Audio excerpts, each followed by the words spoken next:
전공의 면허 정지를 유연하게 하라는 윤석열 대통령의 지시 이후 정부가 의료계와의 대화 준비에 착수했습니다. 하지만 의료계에선 2,000명 증원 방침을 철회해야 대화가 가능하다며 오늘 예고한 대로 의대 교수 사직서 제출과 진료 축소에 들어갔습니다.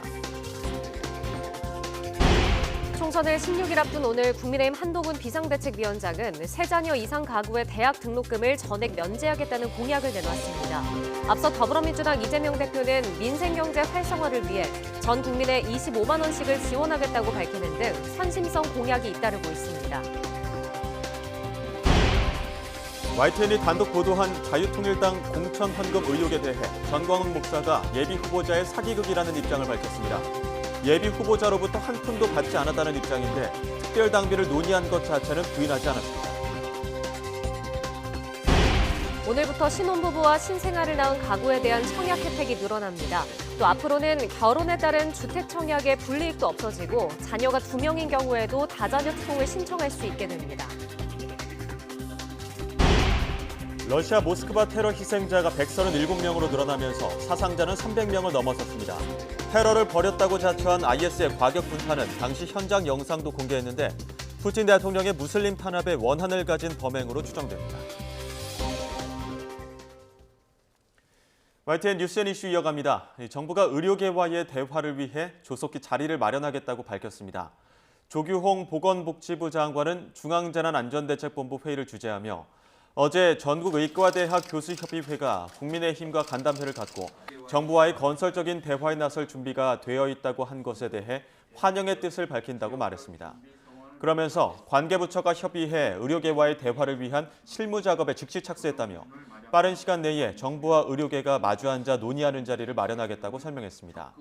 또 의료 공백이 최소화될 수 있도록 의료 현장을 이탈한 전공의의 행정 처분에 대한 유연한 처리 방안을 당과 협의해 나가겠다고 덧붙였습니다. 전국의과대학 교수연합회 비대위원회는 의대 증원에 대한 전면 재검토 없이는 정부와의 대화에 나설 수 없다고 밝혔습니다. 그러면서 정부의 입장 변화가 나오지 않으면 예정대로 의대 교수들이 사직서를 제출하고 진료 축소에 나서겠다고 강조했는데요. 다만 정부가 증원 방침에 대한 재검토 의지가 있다면 그 부분을 의제로 논의할 수 있다고 밝혔습니다. 직접 들어보겠습니다.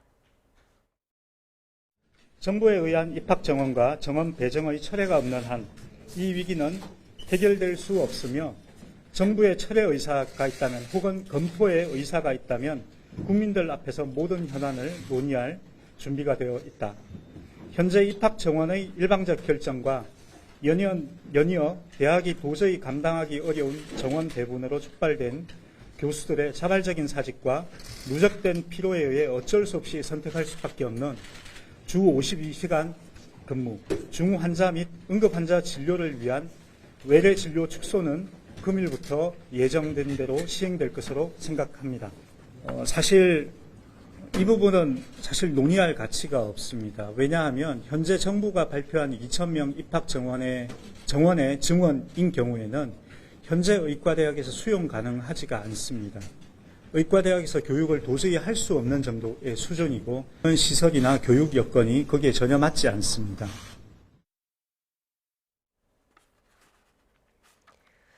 전국 의대 교수들이 잇따라 집단 사직서 제출에 나섰습니다. 고려의대 교수 비대위는 오늘 오전 온라인 총회를 연 뒤 교수들의 사직서를 모아 제출했다고 밝혔습니다. 울산의대 교수 433명도 사직서를 제출하고 정부가 대학별 정원 배정으로 2,000명 증원을 기정사실화했다며 파국을 막고자 했던 교수 뜻을 무시하고 국민 생명을 가볍게 여긴 오만함이라고 비판했습니다. 전공의 사직 사태로 민간 병원에 파견된 공보의 명단이 유출된 사건을 수사 중인 경찰이 문건을 공개한 인물을 특정한 것으로 파악됐습니다. 조지호 서울경찰청장은 오늘 출입기자 정례 간담회에서 공보의 명단을 유출한 사람을 특정했다면서 사실관계를 확인하기 위해 소환 일정을 조율하고 있다고 밝혔습니다. 경찰이 특정한 인물은 의사 면허를 소지하고 있는 것으로 확인됐습니다. 앞서 인터넷 커뮤니티에 공보의 파견자 이름과 소속 등이 담긴 문건이 올라왔고 경찰은 정부 의뢰를 받아 수사에 착수했습니다. 전공의 집단행동에 관여한 혐의를 받는 주수호 대한의협 비대위 언론홍보위원장이 세 번째 조사를 받기 위해 경찰에 출석했습니다. 주 위원장은 정부가 대화하자면서 뒤로는 의사들을 압박하고 있다며 이중적인 태도를 비판했는데요. 직접 들어보겠습니다. 대화를 하겠다는 정부가 뒤로는 계속해서 의사들을 강압하게 압박하는데 이건 대화하겠다는 자세가 아니라 옛말로 뭐하고 뭐 한다는 식으로 국민들에게는 대화한다는 쇼를 제스처로 취하고 있지만 뒤로는 계속해서 의사들을 압박하고 있는 이중적인 행태를 보이는 정부와의 대화는 필요하지 않다고 생각합니다. 정부는 앞으로는 대화하자면서 2,000명 의대 정원 증원은 절대로 물러설 수 없다는 이중적 태도를 빨리 버리시고 우리들이 초반부터 말씀했던 것처럼 원점에서 재논의할 수 있는 그러한 기틀을 마련해 주시기를 간곡하게 부탁드립니다. 이상입니다. 북한 김여정 노동당 부부장이 일본 측으로부터 또다시 정상회담 제의를 받았다고 밝혔습니다. 김 부부장은 조선중앙통신에 공개한 담화를 통해 최근에도 기시다 수상이 또 다른 경로를 통해 가능한 빠른 시기에 북한 국무위원장을 직접 만나고 싶다는 의향을 전해왔다고 밝혔습니다. 그러면서 북일 관계 개선의 새 출로를 열어가는 데 중요한 것은 일본의 실제적인 정치적 결단이라며 정상회담에 나서려는 마음가짐만으로는 불신과 오해로 가득 찬 관계를 풀 수 없다고 주장했습니다. 이어 일본이 지금처럼 북한의 주권적 권리 행사에 간섭하려 하고 더 이상 해결할 것도 없는 일본인 납치 문제에 의연골몰한다면 수상의 구상이 인기 끌기에 불과하다는 평판을 피할 수 없게 될 것이라고 말했습니다. 이는 일본인 납북 피해자 문제를 북일 정상회담에서 논의하지 않겠다는 것을 다시 한번 전제 조건으로 내세운 것으로 풀이됩니다. 지난 21일 귀국한 이종섭 주 호주 대사가 이번 주부터 본격적인 방산 수출 관련 협의를 이어나갑니다. 오늘 방위사업청장을 면담하는 것으로 알려졌는데 대사 6명이 함께하는 방산협력 주요국 공관장 회의는 주 후반쯤에 열릴 예정입니다. 보도에 신현준 기자입니다. 도피 논란 속에 출국 열하루 만인 지난 21일 귀국한 이종섭 호주 대사. 이 대사는 오늘 석정곤 방위사업청장을 면담할 예정입니다. 입국 첫날 국방부 장관, 이튿날 산자부 장관과 외교부 장관에 이어 4개 관련 부처 수장과 잇따라 만나는 겁니다. 외교부는 방산협력 주요 공관장 회의에 앞서 사전 협의를 하는 성격이라고 설명했습니다. 사우디와 아랍에미리트 등 6개 공관장과 4개 유관부처장이 함께하는 합동회의는 이번 주 후반쯤 진행될 예정입니다. 이 대사는 또 지방에 있는 방산기업을 직접 방문해 시찰하고 간담회도 할 것으로 전해졌습니다. 외교부 당국자는 유관기관을 방문하고 방산 관련 업무를 협의하는 이 대사의 일정이 일주일 내내 빡빡하게 계속된다고 말했습니다. 앞서 김홍균 외교부 1차관은 YTN에 출연해 이 대사가 회의를 나흘 앞두고 서둘러 귀국한 이유에 대해 전직 국방부 장관이라 먼저 귀국하도록 지시했다고 말했습니다. 직전까지 그 국방장관으로서 방산 업무를 전체를 총괄하고 있었거든요. 그렇기 때문에 회의에 앞서서 먼저 좀 그 각 부처하고 협의를. 이 대사는 공관장 회의가 끝난 뒤에도 호주와의 2+2 외교 국방장관 회의 준비를 위해 국내에 더 머무를 방침입니다. 공수처의 수사 대상이기도 한 이 대사는 체류 중 소환 조사를 촉구하고 있지만 공수처는 당분간 소환이 어렵다는 입장이어서 체류가 길어질 가능성도 있어 보입니다. YTN 신현주입니다. 국민의힘 한동훈 비상대책위원장은 세 자녀 이상 가구의 모든 자녀 대학 등록금을 전액 면제하겠다고 공약했습니다. 한 위원장은 이어 다자녀 혜택 기준을 현행 3자녀에서 2자녀로 일괄 변경해 2자녀 가구도 전기요금, 도시가스, 지역 난방비 감면 혜택을 받을 수 있게 하겠다고 덧붙였습니다. 국민의힘 윤재욱 원내대표는 더불어민주당의 이영선 후보 공천 취소와 조수진 후보의 사퇴를 두고 조국 사퇴 이래 위선과 파렴치에 또 다른 정점을 보여주고 있다고 비판했습니다. 윤 원내대표는 두 후보 모두 민변 출신으로 민변이 추구하는 목적 이상과 정반대되는 삶을 살아온 것으로 보인다며 반민생 변호사, 반인권 변호사 공천으로 파렴치에 정점을 찍었다고 지적했습니다. 더불어민주당 이재명 대표는 성태윤 대통령실 정책실장이 최근 방송 인터뷰에서 물가가 본격적으로 하락하고 있다고 말한 걸 겨냥해 윤석열 대통령을 벌거숭이 임금님으로 만드는 것 아니냐고 비판했습니다. 이 대표는 성 실장의 인터뷰를 보면 대파 한 단에 875원이 합리적인 가격이라고 말한 윤 대통령 실언에 물가를 끼워 맞추려는 느낌이 든다며 이같이 밝혔습니다.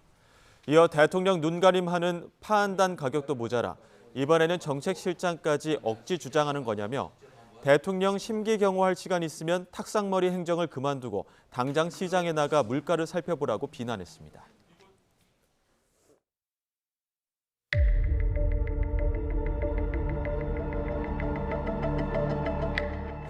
대파 875원이면 합리적인 가격이라고 생각이 됩니다. 합리적인 가격이라고 생각이 됩니다.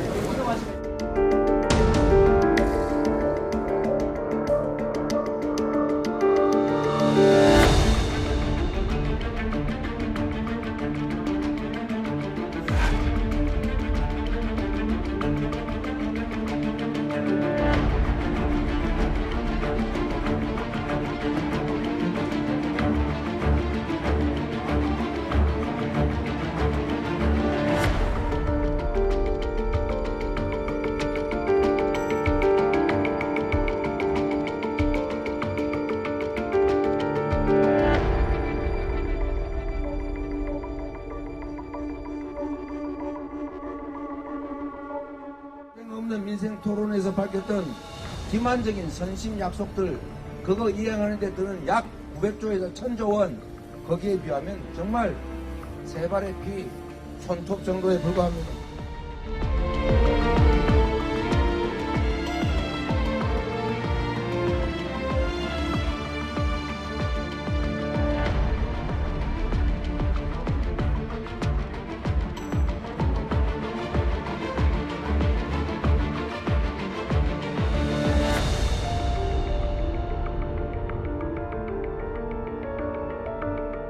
이번 총선에서 금투세 폐지의 발목을 잡고 있는 민주당을 반드시 심판하고 국민의힘이 금투세를 폐지할 수 있도록 힘을 실어주시기 바랍니다.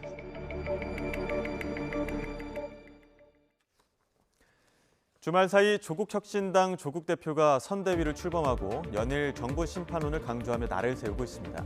각종 여론조사에서도 약진하는 모습을 보이는 가운데 윤 대통령의 멘토라고 불렸던 신평 변호사도 조국 대표의 선전을 주목했습니다. 돌풍 정도로 예상했던 조국 대표의 등장이 엄청난 정치적 태풍이 되고 있다는 건데요. 들어보시죠. 조국 대표의 정계 본격 등장입니다. 이 등장을 계기로 해서 모든 것이 바뀌기 시작했습니다.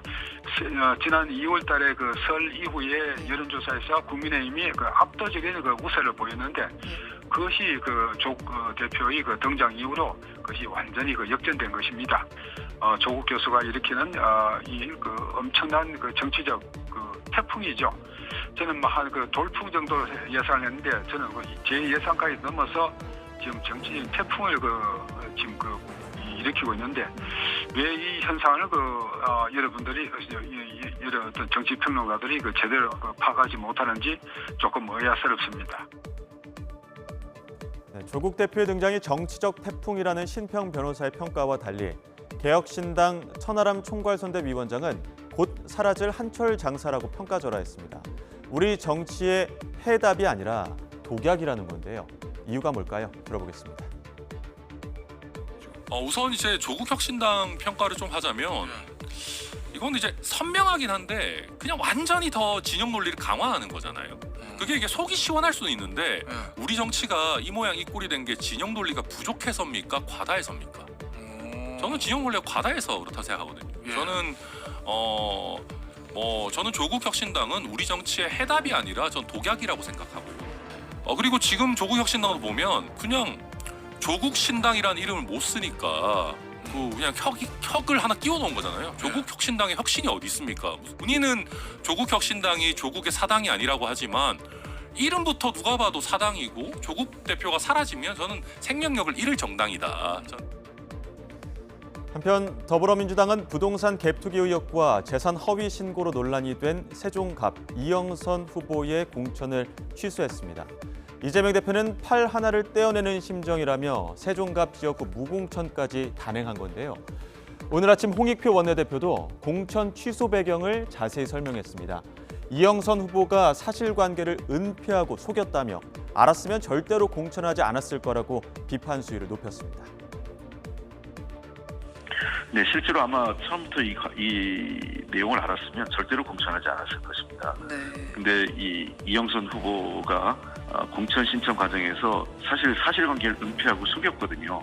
이것은 중대한 업무 방해고 우리 당에 상당한 정책 피해를 준 것이라고 생각을 합니다. 그래서 우리가 한석을 잃더라도 이것은 과감하게 쳐내는 것이 전체 선거에서 당에 대한 신뢰, 그리고 우리 당이 어떤 전세 사기라든지 또는 부동산에 대한 투기에 대한 단호한 당의 입장을 보여준 것이 필요하다고 판단했기 때문에 당대표께서 전격적으로 현재 위임된 권한 하에서 이영선 후보에 대한 공천을 취소하게 된 것입니다.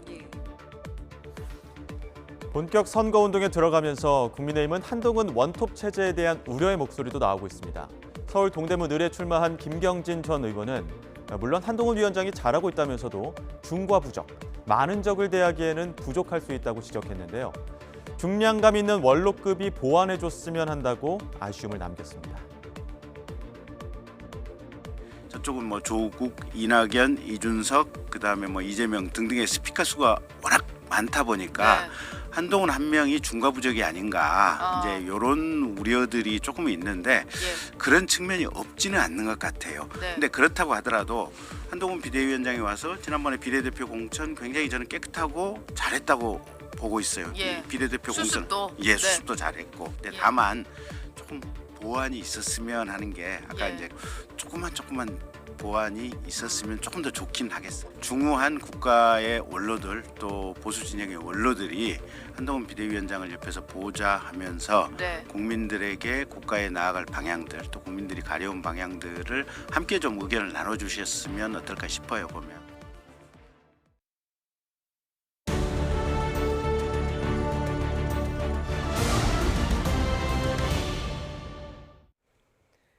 (4월) 총선 관심 지역을 소개해드리는 민심 2014 격전지를 가다 오늘은 서울 중성동을로 가보겠습니다.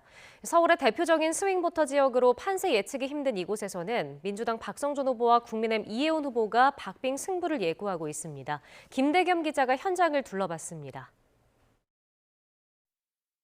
제 뒤로 보이는 서울 청계천을 사이에 두고 종로와 마주한 이곳, 명실상부 수도 서울의 중심인 중구입니다. 역대 선거에서 이름 있는 정치인들을 배출해낸 정치의 중심지이기도 한 곳입니다. 지난 2016년 20대 총선부터는 인구 감소로 인접 생활권인 서울 성동구 옥수동, 금호동과 합쳐져 서울 중성동을 하나의 지역구로 재탄생했습니다. 선거구 통합 뒤 치러진 역대 2번의 총선에서 여야가 한 번씩 승기를 바꿨고자 현재는 민주당 지역구이지만 치열한 접전이 펼쳐졌던 데다 비교적 최근 치러진 20대 대선과 제8회 서울시장 선거에서는 다시 국민의힘 쪽으로 민심이 기울며 결과 예측은 더 어렵게 됐습니다. 이른바 스윙부터 지역구인 겁니다. 이번 총선에선 지역구 현역 의원인 민주당 박성준 후보와 여의도 재입성을 노리는 삼선 의원 출신의 국민의힘 이혜훈 후보가 맞붙습니다. 이렇게 또 매일 아침 나오시는 거예요? 아유, 네. 자주 뵈니까 좋습니다. 그래요, 감사합니다. 예. 안녕하세요. 안녕하세요. 며칠 전에 큰 소리만 하면 됐지요. 그렇죠. 저기 앞에 서 있고 막 인사할 때. 서울 내에서도 특히 여론 변화가 빠른 곳으로 평가받는 만큼 아직 마음을 정하지 못한 부동층 표심을 잡는 게 최대 과제로 떠올랐습니다. 부동산 문제라든지 아니면 저출산 문제도 뭔가 조금 더 민생의 삶을 더 들여다보고 진짜 현실적으로 이게 실현 가능한지 이런 정책을 이제 기획하는 사람을 뽑지 않을까 싶습니다. 어떤 행보를 보일지도 예측이 쉽지 않다고 생각을 해서 아직 결정을 못했습니다. 각 정당만의 이익을 추구한다기보다는 시민들의 편의를 최대한 봐줬으면 하는 바람입니다. 이곳 서울 중성동을 지역구를 이해할 수 있는 또 하나의 키워드, 바로 한강입니다. 서울, 마포, 용산, 동작, 광진 등 이른바 한강벨트로 묶이는 이 지역은 부동산과 경제, 교육 이슈에 민감한 곳으로 꼽힙니다. 요즘 맞벌이 부부를 하잖아요. 아이들을 돌보는 부분에 저희 성동에서는 솔직히 그런 부분은 많은 비중을 차지하고 있는 건 사실이에요. 세금을 좀 조금 나왔으면 좋겠죠. 그렇지만 세금 나오는 거는 당연히 납부를 해야 되고 서민들 이렇게 좀 편안하게 좀 살게 좀 해줬으면 좋겠어요. 여야 후보들도 맞춤형 공약을 내세우며 정책 경쟁에 열을 올리고 있습니다. 민주당 박성준 후보는 실거주자를 위한 종부세 부담 기준 완화와 만 18살 이하 자녀를 둔 부모들을 대상으로 월 50만 원 성장수당 지급을 내세우며 표심을 공략하고 있습니다. 종합부동산 소득세의 부과 기준을 지금의 현재의 12억 기준을 공시지가로 16억으로 제가 완화하는 것이 제1 공약이고요. 국민의힘 이해운 후보는 서울 남상고도 제한 완화를 통한 일대 낙후 지역 재개발과 돌봄 사업 지원 확대로 차별화를 꾀하고 있습니다. 과거에는 뭐 일리가 있었는지 모르겠지만 지금은 도무지 납득할 수 없는 철진하고 낡은 규제, 우리 중구 성동 을의 주민들의 삶을 옥죄는 이 규제를 풀기 위해서 아직 민심의 물결이 어느 쪽으로 향하게 될지 아무도 장담할 수 없는 가운데 두 후보 간 경쟁도 치열해지고 있습니다. 4월 10일 결전의 날, 유권자들은 어느 후보의 손을 들어주게 될지 주목됩니다. YTN 김대겸입니다. 4월 10일 총선을 앞두고 이번에도 현역 의원을 포함한 정치인들의 출판 기념회가 급증했습니다. 공직선거법상 선거일 전 90일간은 출판 기념회를 금지하고 있는데 그 시한이었던 1월 10일까지 이어졌습니다. 인터넷 포털 사이트에 출판 기념회를 검색해보면 지난해 11월부터 1월 사이에 가장 많은 글을 볼 수 있는데요. 이 출판 기념회가 편법적 정치 자금을 조달하기 위한 수단으로 변질됐다는 지적이 끊이지 않고 있습니다. 21대 국회가 개원한 2020년 6월 1일부터 올해 1월 10일까지 출판 기념회 현황을 살펴보면 24%인 77명이 총 91번의 출판 기념회를 열었습니다. 이 기간을 보면 이 91번 중에서 약 4분의 3은 지난해 11월 이후에 집중이 됐는데 그러니까 11월부터는 하루에 한 차례는 누군가의 출판 기념회가 열린 셈입니다. 즉 총선 날짜에 가까워질수록 출판 기념회가 열린 횟수가 크게 늘어난 겁니다. 출판 기념회를 가장 많이 연 의원들을 보면 소나무당 송영길 후보가 8회로 가장 많았습니다. 그리고 녹색정의당의 강은미 후보, 또 더불어민주당 김두관 후보 순으로 나타났습니다. 현직 의원뿐 아니라 총선에 출마하려는 정치인들이 출판 기념회를 열기도 하는데요. 정치인으로서 생각과 철학을 사람들에게 전할 기회가 되고 또 정치 신인에게는 얼굴을 알릴 수 있는 기회가 되기 때문입니다. 또 출판 기념회를 통해 지지 세력을 확대해서 공천에서 유리한 입지를 선점하려는 의도도 있습니다. 하지만 가장 큰 의도는 선거 비용을 마련하기 위한 의도가 가장 커 보입니다. 일반 정치 후원금은 한도액이 1억 5천만 원으로 정해져 있습니다. 반면에 출판 기념회는 경조사로 분류돼 있어 한도도 없고 판매액이나 책 판매 부수를 신고하지 않아도 됩니다. 그러니까 얼마든 책값 명목으로 낼 수 있다는 겁니다. 여기에 현금으로 책값을 계산하다 보니까 자금 추적도 어렵습니다. 이 때문에 출판 기념회가 품앗이 후원이다, 편법적 자금 수수의 수단이 됐다 이런 지적이 이어졌는데 정치권에서도 개선해야 한다는 목소리가 나옵니다. 헌법상 보장된 출판의 자유에 따라 출판 기념회 자체를 막을 수는 없어서 투명성을 강화하는 게 현실적인 방법이 될 텐데요. 도서 정가제를 적용하거나 책을 구매한 사람과 금액을 공개하는 등 과정을 투명하게 공개해서 잘못된 관행을 바꿔나가는 게 중요해 보입니다. 투표는 시민의 소중한 권리 행사지만 용지에 도장을 찍고 투표함에 넣는 일이 벽처럼 느껴지는 이들이 있습니다. 바로 발달장애인 유권자들인데요. 제22대 국회의원 선거를 앞두고 투표를 어떻게 하는지 연습의 한창입니다. 안동준 기자가 현장에 다녀왔습니다. 강당을 가득 채운 이들. 신나게 박수를 치며 웃다가도 강연이 시작되자 사뭇 진지해집니다. 우리 대한민국 전체 국민의 대표를 뽑는 선거 이야기 하려고 해요. 다음 달 치러질 총선을 앞두고 소중한 권리를 행사하기 위해 준비에 나선 발달장애인 유권자들입니다. 강연이 끝난 뒤에는 이렇게 모의투표가 진행되고 있습니다. 이들에게 어떤 어려움이 있을지 직접 살펴보겠습니다. 투표용지를 받아들고 투표소로 들어가는 발달장애인 유권자 오성환 씨. 작은 투표용지 안에서 내가 투표하고 싶은 후보와 정당을 찾고 도장을 찍어 투표함에 넣는 모든 과정이 쉽지만은 않습니다. 투표하면서 좀 어려웠던 것도 있었어요? 어려웠어요. 투표하는 게 제일 중요한 게 어려웠어요. 발달장애인에게 투표는 낯설고 어려운 절차입니다. 작은 칸 안에 맞춰 도장을 찍는 것도 투표용지를 접어 투표함에 넣는 것도 익숙하지 않습니다. 하지만 방법을 배우고 몸으로 익히다 보면 할 수 없는 일도 아닙니다. 모의 투표 체험을 해보니 참력 정권이 우리에게 중요한 권리 중 하나라는 것을 새삼 느낄 수 있습니다. 선거관리위원회는 이번 총선을 위해 이해하기 쉬운 선거 공보물 가이드를 만들었습니다.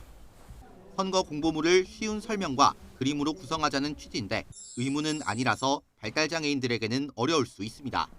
앞으로도 장애인 단체의 건의사항과 개선 의견을 지속적으로 수렴해서 장애인 유권자들의 실질적 참정권이 보장될 수 있도록 최선의 노력을 다하겠습니다.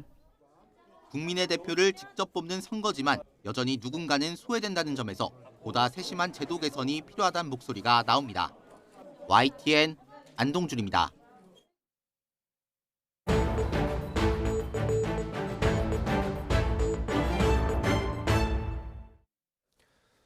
전광훈 사랑제일교회 목사가 창당한 자유통일당이 비례대표 앞순번 공천을 대가로 금전 거래를 시도했다는 의혹을 YTN이 단독으로 전해드리고 있습니다.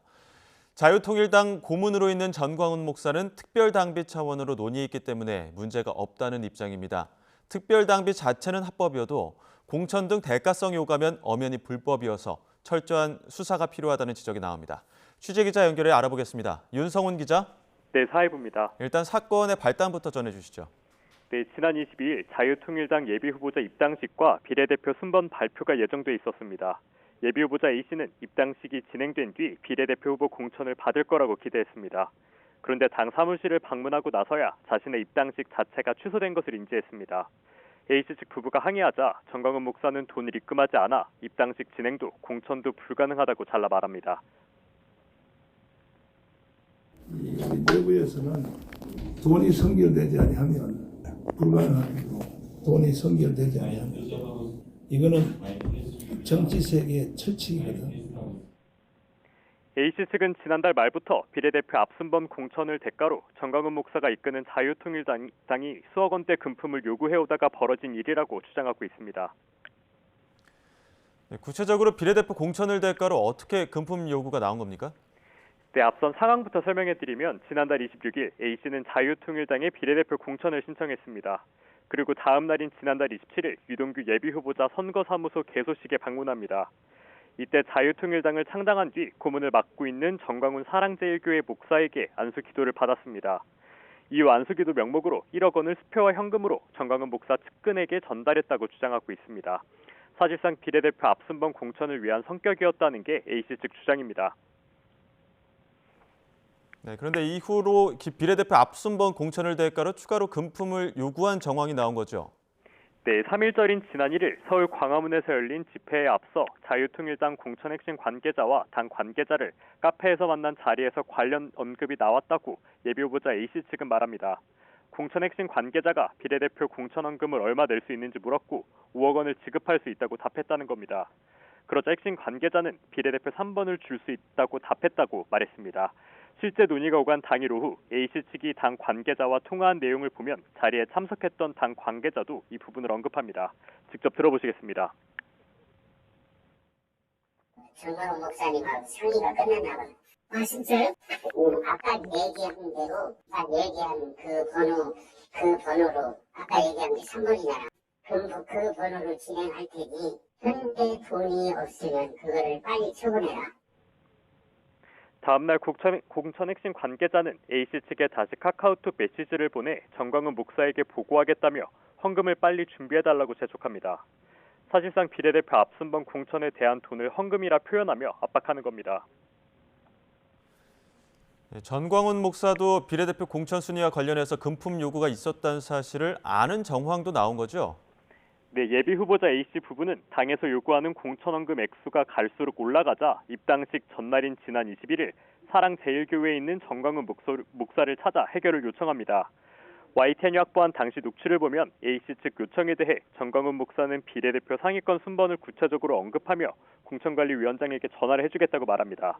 전광훈 목사의 육성 직접 들어보시겠습니다. 7억을 하면은 3번을 해주겠다고 했습니다. 근데 갑자기 말이 바뀌었습니다. 5번이라도 하려면 7억을 줘라. 중간에 누가 끼면 도저히 안 될 것 같아요. 1, 3, 5지. 그래서 전화해가지고 전화 보냈지. 그럼 내가 바로 연락할 테니까. 공천을 확신하지 못한 A씨 측이 차용증을 쓰는 방식을 제안하자 전 목사는 이를 거절하면서 언제 어떻게 낼 것인지 구체적으로 묻기도 했습니다. 특별 당비로 받으려 했다면 굳이 물어볼 필요가 없는 내용입니다. 그래? 이거 잘못하면 큰일 나는데. 그러면 어떻게 돈을 언제 내겠다는 거야? 내일 입단식 끝나자마자. 현찰로? 그렇죠. 네, 자유통일당 고문인 전광훈 목사, 다른 예비 후보자들에게도 특별 당비를 내라고 요구하기도 했다고요? 네, 비례대표 후보자 발표가 22일 열렸고 이틀 전인 지난 20일 전광훈 목사는 예비 후보자 20여 명을 교회로 불렀습니다. 이 자리에서 전 목사는 일부 후보자들에게 특별 당비 명목으로 정확한 액수를 써내라고 요구합니다. 육성 직접 들어보시겠습니다. 그냥 비밀이야, 비밀. 비밀로 내가 이 특별 당비를 얼마 낼 수 있다 하는 것을 여러분들이 써내면 그걸 참조를 해서 그렇게 하고. 전광훈 목사는 이후 특별 공천을 구체적으로 언급합니다. 지난 11일 당협위원장들이 예비 후보자에 대한 비밀 투표를 진행해 지지율 순위가 나왔지만 이대로 공천해서는 안 된다며 설명합니다. 그 사람들이 정해준 대로 공천을 하면 안 돼요. 여자 1, 2, 3, 4, 5, 6까지는 특별 공천하고 남자 2, 4, 6, 8도 이건 특별 공천해야 됩니다. 1에서 8번까지 앞순번은 특별 공천을 하겠다는 건데 자유통일당 현재 지지율과 당선 가능성을 따져보면 앞순번 공천을 전제로 특별 당비를 내라고 압박하는 모양새입니다. 네, 공천 거래 의혹을 다룬 YTN 보도에 대해서 자유통일당과 전광훈 목사는 어떤 입장 내놨습니까? 네, 입장이 계속 바뀌고 있는 상황입니다. 지난 22일 당 공천관리위원장은 안수기도 명목으로 헌금을 받은 것은 맞지만 액수는 정확하지 않다고 밝혔습니다. 또 비례대표 앞순번 공천에 대한 특별당비 논의를 한 건 사실이며 실제 수수한 금액은 없다는 입장을 내놨습니다. 그런데 3시간 40분쯤 뒤 자유통일당 부대변인은 헌금을 받은 게 없다고 부인했습니다. 또 다음 날인 23일 공천거래 정황이 담긴 녹취를 토대로 다시 당 공천관리위원장과 당 부대변인에게 입장을 물었습니다. 특히 당사자인 전광훈 목사 연락처로 2차례 문자와 3차례 전화로 입장을 요청했지만 답은 없었습니다. 그런데 이들 대신 사랑제일교회에서 입장을 전했습니다. 정당 기여도를 위해 특별 당비를 내는 건 문제가 되지 않지만 공천을 대가로 지불하는 건 주고받는 사람 모두에게 문제가 돼 불가능하다고 전했습니다. 공천을 대가로 한 특별 당비 논의는 없었다고 선을 그은 겁니다. 그런데 어제 전광훈 목사는 광화문 집회에서 특별 당비면 문제가 없다며 심지어 과거에도 그래왔다고 말합니다. 직접 들어보시겠습니다.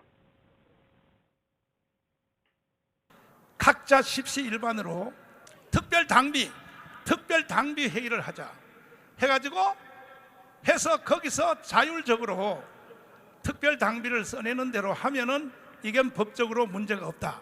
이걸 내가 25년을 배운 거예요. 공천을 대가로 한 특별 당비 논의에 대해 전광훈 목사와 자유통일당, 사랑제일교회 사이에서도 입장이 엇갈리는 상황입니다. 네, 그런데 특별 당비라고 하더라도 비례대표 공천을 대가로 했다면 문제가 될 수 있는 거 아닙니까? 네, 특별 당비는 당원마다 자발적으로 당의 운영을 위해 내는 돈입니다. 그런데 과거 관행적으로 받은 특별 당비가 대가성이 인정돼 처벌받은 사례는 많습니다. 특히 중앙선관위에선 공천과 관련해 특별 당비 등 모든 정치 자금을 요구해선 안 된다고 분명히 규정하고 있습니다.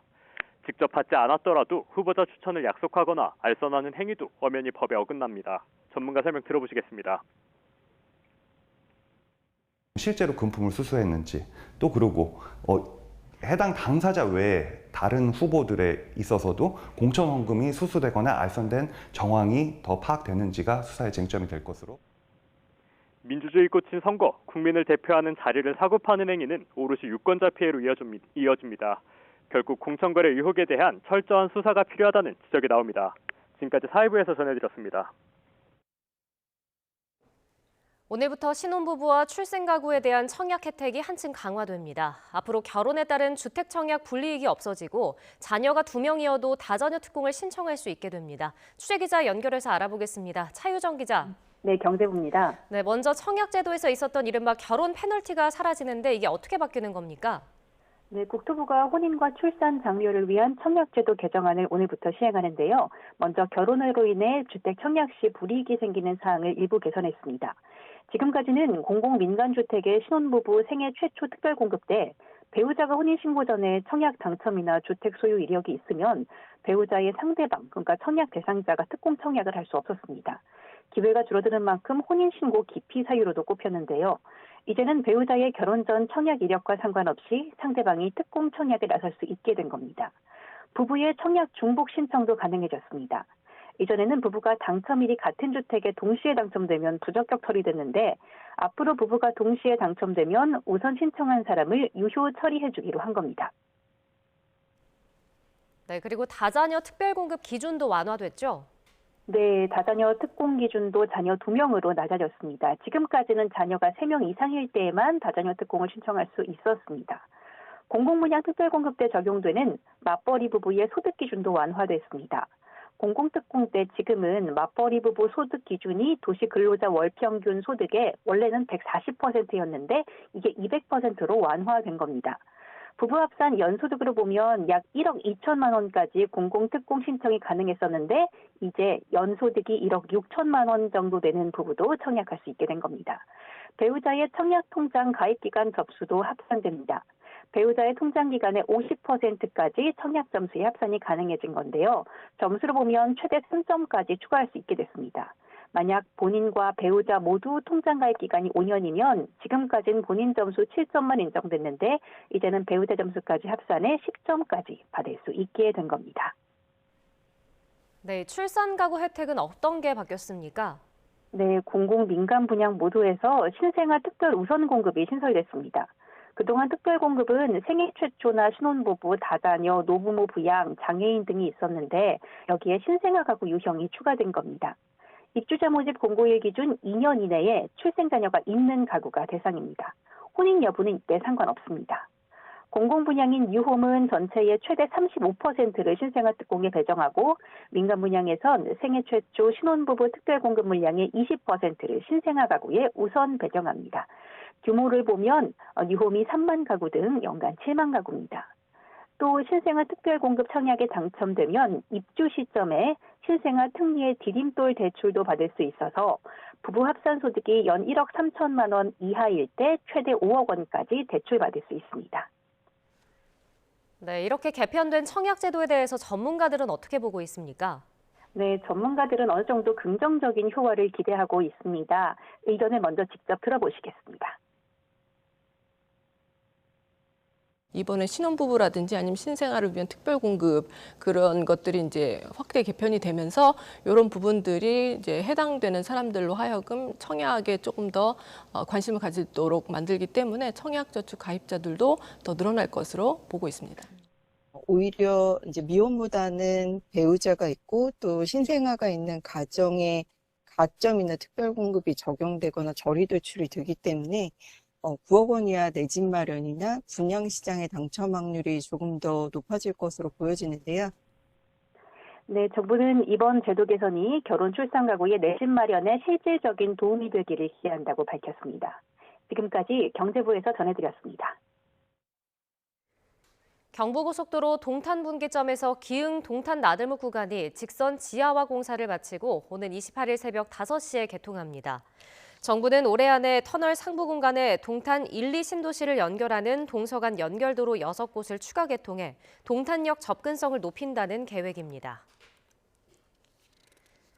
윤석열 대통령이 용인과 수원, 고양, 창원 등 4대 특례시들의 권한 확대를 위해 가칭 특례시 지원특별법을 새로 만들겠다고 밝혔습니다. 특례시 지원법을 통해 공동주택 리모델링 기본계획이나 고층 건물 건축 허가 등 현재 도지사가 갖고 있는 승인 권한을 시로 넘긴다는 계획입니다. 지난 주말 러시아 모스크바 외곽 공연장에서 일어난 총기 난사 테러의 배후로 이슬람 국가 IS가 나서면서 더 큰 충격을 안겼습니다. 사상자가 계속 늘고 있지만 러시아는 이번 사태를 정치적으로 이용하려는 속셈도 다분해 보이는데요. 취재기자와 자세한 이야기 나눠보겠습니다. 서봉국 기자. 네, 국제부입니다. 네, 우리 시간 그제 새벽입니다. 러시아의 심장부 모스크바에서 테러 사건이 일어났는데 우선 피해 상황부터 정리해 볼까요? 네, 현지 시간 20일 밤이었죠. 러시아 공연장에서 벌어진 총격 테러 희생자가 137명으로 늘어났습니다. 러시아 당국은 모스크바 북서부 크로커스 공연장에서 벌어진 무차별 테러 사망자가 현지 시간 24일 오후 기준 137명이라고 발표했습니다. 용의자들은 모스크바에서 300km 정도 떨어진 지점에서 붙잡혔습니다. 테러 발생 직후 이슬람 국가 IS는 이 조직의 아프가니스탄 지부인 이슬람 국가 호라산이 공격을 벌였다고 주장했습니다. 이번 테러로 최소 180명이 부상을 입었고요. 이 중 140명이 병원으로 옮겨졌다고 보건 당국은 밝혔습니다. 공연장이 불타면서 실종자도 적지 않은데요. 배우자를 애타게 찾고 있는 현지 주민의 얘기 들어보겠습니다. Информацию никакую не дают. Вот. То есть пока вот так. Даже сейчас вот я ехал, я с больницы ехал. Сейчас я был в Пироговской. IS가 테러 당시 영상도 공개했는데 IS는 왜 러시아를 노렸던 겁니까? 네, 그 외신들은 이 단체 선전 매체인 아마크가 90초 분량의 테러 현장 영상을 공개했다고 전했는데요. 실제 이 영상을 보면 기독교인에 대한 피비린내 나는 공격이라는 아랍어 자막이 들어가 있습니다. IS가 우리가 배후다 이렇게 쐐기를 박은 셈입니다. 이슬람 국가나 알카이다 등은 원래 1980년대 소련의 아프간 침공에 맞서면서 성장했습니다. 러시아도 오래전부터 이들의 적이었던 셈이죠. 이들에게는 러시아도 독립을 요구하던 무슬림, 체첸공화국 탄압 등 이슬람 통치를 억압하는 정권에 불과하다는 점이 공격 목표가 된 주요 이유로 보입니다. IS는 2015년 파리 테러 이후에 미국과 연합군 측의 공세를 주춤했었는데요. 최근 우크라이나 전쟁 이후에 중앙아시아 쪽에 대해서 러시아의 경계가 느슨해진 점을 노렸다는 분석입니다. 당초 미국 정보 당국도 IS의 이런 최근 움직임을 포착해서 정보를 공유했었는데 러시아가 미국 측의 정보를 사실상 일축한 것도 사태를 키웠습니다.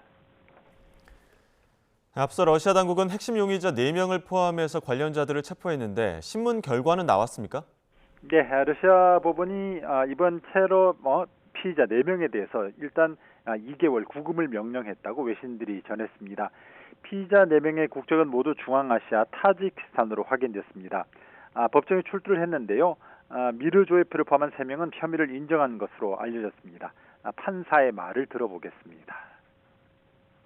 Обвиняемого Фаридуне Шамсидину в миропрещении, где заключение под стражу, срок содержания его под стражей на 1 месяц, 28 суток до 22 мая 2024 года. 자, 지금 보셨겠지만 이 피의자들 얼굴이 상당히 부어 있지요. 심한 멍이 들어있는데 당국의 신문 과정에서 전기 충격기 그리고 망치 등으로 고문을 받았다는 충격적인 SS 영상도 유출이 됐습니다. 이들의 범죄 혐의가 유죄로 판결되면 최대 종신형에 처할 수 있다고 외신들은 설명했습니다. 당초 푸틴 대통령은 이들 피의자들이 우크라이나 국경 쪽으로 도피 통로를 마련했다면서 우크라이나와 연관성을 제기했었는데요. 젤렌스키 우크라이나 대통령이 이에 대해서 푸틴을 쓰레기라며 일축했고 미국도 가능성을 배제했습니다. 이번 테러는 최근 대선에서 사실상 30년 종신 집권의 길을 낸 푸틴에게 치명적일 수 있습니다. 전문가들은 그래서 내부 대테러 활동에 구멍을 보인 푸틴 책임론 확산을 불식시키려는 의도로 보고 있습니다. 더 나아가서 3년째로 접어든 우크라이나 침공 전쟁에 공격 강화 구실로 이용할 가능성이 제기되면서 우려가 커지는 상황입니다. 지금까지 국제부에서 전해드렸습니다. 정장을 갖춘 채 서빙용 쟁반을 들고 버리는 이색 경주가 있습니다. 110년의 역사를 지닌 프랑스 파리 웨이터들의 레이스가 13년 만에 부활했습니다. 신웅진 기자가 전해드립니다.